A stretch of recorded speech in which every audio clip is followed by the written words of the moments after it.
February 10th, 2025, 7:13 a.m. 2 Corinthians 12:5. So I will boast about this man, but I will not boast about myself except the things that show how weak I am. Verse 6. If I wanted to boast, I would not be a fool, because I would be telling the truth. But I will not boast because I do not want any of you to have a higher opinion of me than you have as a result of what you have seen me do and heard me say. Verse 7. But to keep me from being puffed up with pride because of the many wonderful things I saw, I was given a painful physical ailment, which acts as Satan's messenger to beat me and keep me from being proud. Verse 8. And see Strong's number 3 regarding completion. 3 times I prayed to the Lord about this and asked him to take it away. Verse 9. But his answer was, my grace is all you need, for my power is greatest when you're weak. I am most happy then to be proud of my weaknesses, in order to feel the protection of Christ's power over me. Verse 10. I am content with weaknesses, insults, hardships, persecutions, and difficulties for Christ's sake. For when I am weak, then I am strong. First of all, I was up a little before 6:30 this morning, got coffee, and asked the Lord to forgive me for going to bed grumpy and upset last night because of the conversation Todd and I had pertaining to my physical state and injury, and how he's believing that one day we will be so untouchable by the enemy that nothing will be able to get near us to inflict harm.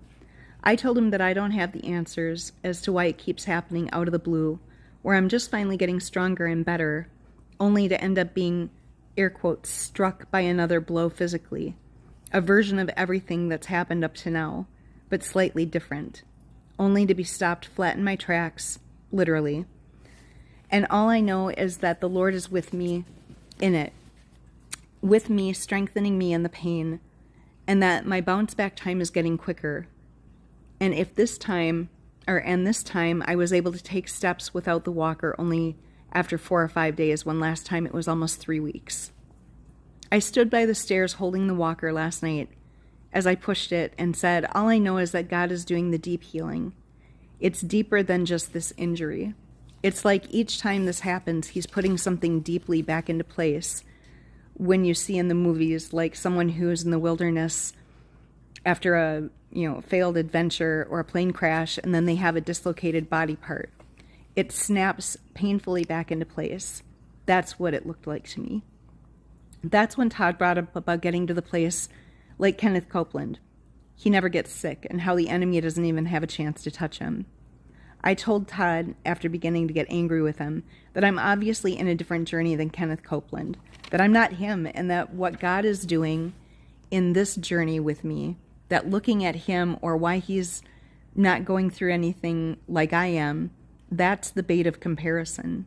And that if I sit and wonder why he doesn't get sick or hurt and compare myself to him, that would reduce my ability to see what God is doing in me through this pain and physical agony in my life. I was angry because I would love to be so strong, so righteous, and so untouchable of anything that I'd be the living example of God's divinely given healing because of Jesus' stripes and liberation, his death and resurrection here on the earth as it is in heaven, here and now.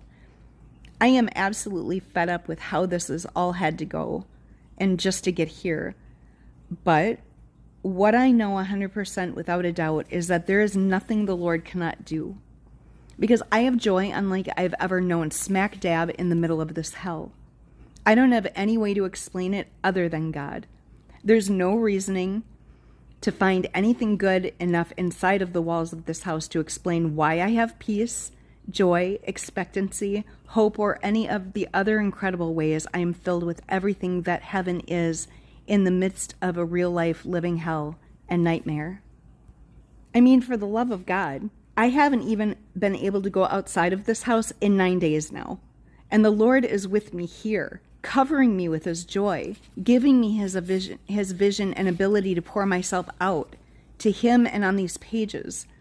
None of it makes sense when I look at it. In fact, like Peter sinking when he looked at the waves as he walked on the water, Jesus reaching his hand out for mine is the only way that I don't go completely under. Every time. I guess I got angry last night and felt bad because it was weird. It was actually sudden and unnecessary, like the anger, the emotion I was feeling, especially when just moments before that I was ecstatic with the awe of witnessing myself in the only way that I can see, by the wow of walking in my house with a walker I am desperate to be free from and be able to stand and move without. Yet, I was thankful to have it to move at all, as the Lord walks with me up and down this mountain, doing what only He can because of my weakness. Because I know with all my heart, soul, and body that He's doing a great work in me, in the darkness of it all, not just so I can be healed, well, or able, but so I can pen and share the real heart of it all, as He gives me the ability to see, as I've never seen before, and live free in the midst of my pain and limitation, as His heart within me whispers, it won't always be this way. However, only my anger was evident until I woke up this morning. I stumbled to the kitchen for my meds and coffee. It was still dark out, and I turned on the Christmas lights that frame our fireplace mantle. I sat down with my Bible, my notebook, my Bible study book, and my pillows. I began to pray in the Spirit just because I felt the heaviness of last night, and I really didn't know what to say, and I didn't want to move beyond the emotion of right then. But I felt the baiting shame of maybe I'm still like this because I don't have enough faith, or my belief in what the Lord can do sounds better on paper than what I'm really living out. Regardless of why I'm still like this, I did the only thing that makes a difference, and I ran to my Savior while sitting in a place on my sofa that I didn't even want to be. Feeling frustrated and empty after being so full and overflowing, knowing that I do not have the power to think myself happy or even locate the place where joy is when I see the person I am in the light of reality and what this really is. What it is really sucks. And as much as I've discovered and been able to experience, like the healing and freedom is not my own and is impossible apart from the one who is life and gives it not just freely, but so overflowing that I can't live a moment without being full. Jesus gives me all of this, the ability to see, feel, forgive, to stand up, and even take another step when there's absolutely nothing that shows me there's any end in sight. He is the hope inside me. He rises again and again and again in my body. I am merely the container. I'm His avatar. This is the truth, and it's even more clear because of what happened last night. But the even greater gift of this morning. Let me explain. We're studying the book of Ephesians in our Bible study, and so I grabbed my book and I put the reclining end of the sofa up, and I began to go through where I left off in my book. It was still dark outside. It was hard to see as I read by the dim light. And it turns out that I was supposed to be referencing 1 Corinthians 12, 4 through 14. As I was reading it in my Bible, it didn't really fit what the question was asking in the book, though it fit exactly my current situation as Paul's infirmity and famous thorn in the flesh began to mirror and illuminate a question I didn't have an answer for, like last night when Todd said he can't wait to one day be able to be so untouched by the enemy. And I agree, I can't wait for that day either. As I read, I looked at the scripture at the top of the page to find it was actually 2 Corinthians 4 through 14 instead of 1 Corinthians. In chapter 12, verse 3 and 4, it spoke of paradise, being snatched up to paradise.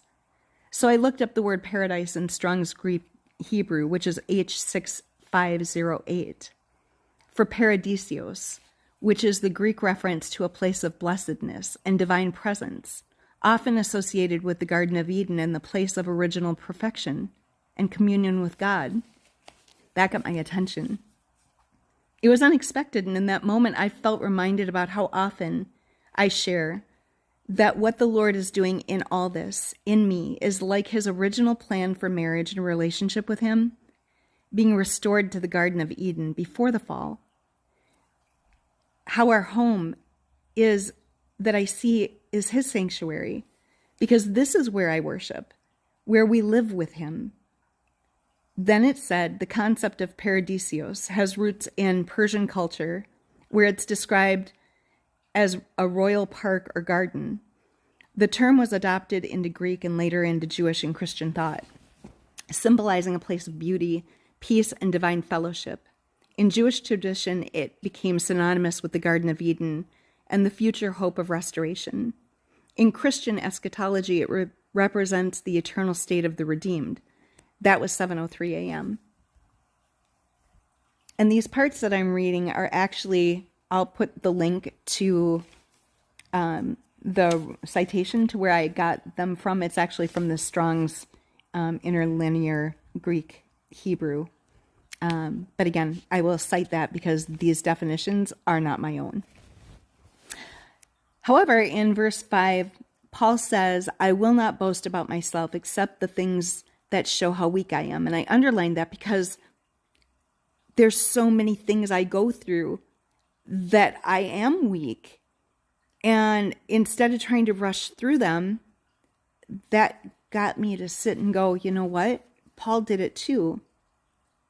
So at 7:05, I looked up weakness in Strong's, which is number 769, asthenia, which means weakness, infirmity, sickness, and illness, want of strength, weakness, illness, suffering, calamity, and frailty.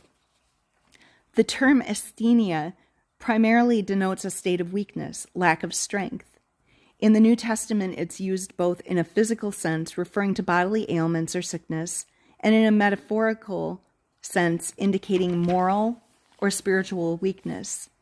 It often highlights human frailty and the need for divine strength. Then it goes on to say asthenia, number 769 in Strong's, also refers to an ailment that deprives someone of enjoying or accomplishing what they would like to do.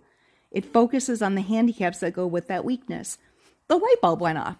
Literally, I was sitting there and I started crying because I'm like, Lord, that's exactly it. So as I began to look up the words out of a scripture I wasn't even supposed to be in, I began to see the lid come off and the light shine in. And it became amazing. And I was thankful for what happened last night and the emotion I felt over it. At that moment, I began to see that this limitation and pain that I'm desperate to be free of is exactly what Paul also suffered in whatever capacity he went through it in his day. I saw a different understanding to the answer why, if only for that moment. What I know is I'm here, I'm being healed, used, and filled because of my weakness and infirmity. Wow. Then yada showed up in that same asthenia reference, which is H3045 in Strong's. It showed up and said it's a verb, meaning I do, E-I-D-O, which primarily conveys the idea of seeing or perceiving with the eyes or mind. It extends beyond physical sight to include mental perception. It says in the Greco-Roman world, seeing was often equated with understanding, but I do, reflects a Hebraic understanding of knowledge that is relational and experiential, like it's tangible, not merely intellectual. This aligns with the Jewish emphasis on knowing God through experience and relationship rather than abstract reasoning. H3045 for yada, which means to know, to perceive, to understand, also referenced H7200, which is ra'ah, to see, to look at, to inspect. At 7:01 a.m., number 1492, which is I do, seeing that becomes knowing, then is a gateway to grasp spiritual truth, reality from a physical plane. 1492, which actually is the year I was just researching this past Friday about Columbus and the history of America for another piece that I've been working on for quite a while. I saw that it's the physical sight which should be the constant bridge to mental and spiritual seeing or comprehension. I do, akin to expressions, I see what you're saying and I see what you mean. Then, ra'ah, which is H7200, showed up, and the meaning I saw says to appear, present oneself, to be visible. And then it says P-U-A-L, pool, which actually is like a dyslexic version of Paul, to be seen, from the King James Bible Dictionary.com. Meaning of ra'ah is actually best friend in Hebrew. Shepherd is taken from the root word ra'ah. I was blown away because the Lord is my shepherd. And I also tell him all the time, he's my best friend. Like, he's the love of my entire existence. So that was wow. And I took a screenshot. The Lord is my shepherd, my best friend. H7462 and H7200 are the same. Ra'ah. So then after getting a glimpse into the Lord who is my shepherd, my best friend, in my infirmities and weakness, I was able to see in verse 7 of 2 Corinthians 12. But to keep me from being puffed up with pride because of the many wonderful things I saw, I was given a painful physical ailment, which acts as Satan's messenger to beat me and keep me from being proud. My grace is sufficient, which sufficient and grace is charis or charis. To rejoice, to be glad equals joy. Strong's 2580, favor and grace, divine assistance given to humans for their regeneration and sanctification. That's what grace is. According to the Hebrew in Strong's 2580, it's divine assistance given to humans for their regeneration and sanctification. That was amazing. But it didn't stop there. Then it went on. I looked up sufficient because it was in that verse. My grace is sufficient. So sufficient is number 714 in Strong's Greek Hebrew. It is archeo. There's no Hebrew equivalent, but it does say it's related to seva, S-A-V-A, which means content, satisfied, and with provision. So then while I prefer not to have to hurt or be limited, I saw this morning that 1492 Ido sees becomes the knowing, that by air quotes accidentally reading the wrong chapter and book, that the Lord met me again in the darkness, literal darkness, like it wasn't even light out. There was no sun. It hadn't even come up yet. He showed me that he's my shepherd, as it says in 7200 and 7462 as Ra'ah, that he's my best friend, because my heart was sad and even still unhappy about feeling the emotion from last night. I didn't do anything to deserve such a grand display in an even less than ordinary moment, but he did it anyway because he loves me. He loves. This is what love does. It has to. He has to. I could have simply moved on to the right chapter in Corinthians without another thought and missed the very gift of seeing and experiencing the Lord and how he sees, where he is present and willing and ready to scoop us up into his arms and do what only he can do. You know, answer and fill the heart's deepest longings, answer the real wondering and the questions, and get our attention in the way that makes him undeniable, to show us that he really is with us. Then I was looking at number 5229 in Strong's, which is Hooper Arrow, which means to exalt, to lift up, to raise above. And this is what we would call pride. But there's no direct Hebrew equivalent. However, it's addressed in Strong's H1361, Geba, which is the context of pride. And that's what Paul was talking about.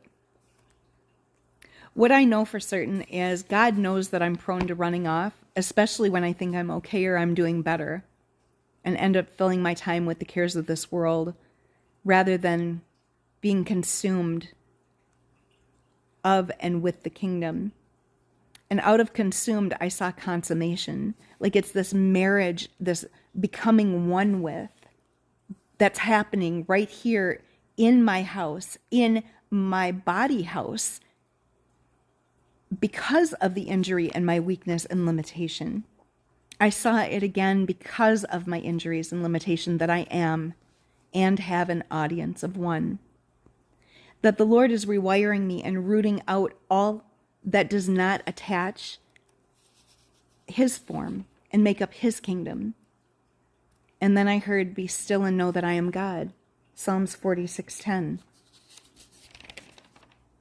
The truth is that no matter how much all of this season feels like it will never get better, I know the Lord is restoring me, our family, my heart, and life to his original plan and design, the way he is for all of his children.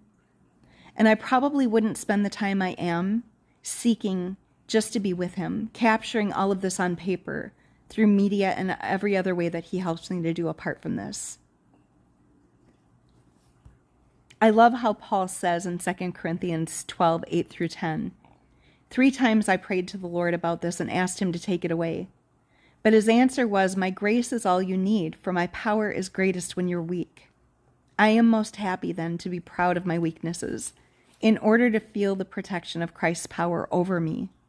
I am content with weaknesses, insults, hardships, persecutions, and difficulties, for Christ's sake. For when I am weak, then I am strong." So it is with me.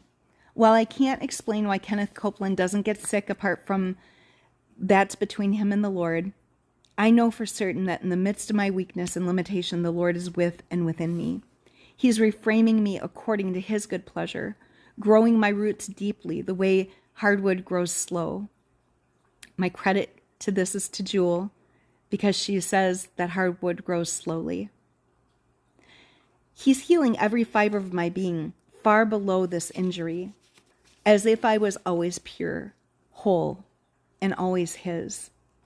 That is what 1492 I do in the perfect tense means. Number 7200, ra'ah, is to see. Number 3045, which is yada, to know. I see, I know, I do. This is the gateway to grasp spiritual truth from a physical plane. This is literally the bridge, for you are the way, my Lord. And I can't wait to see what you're up to in all of this.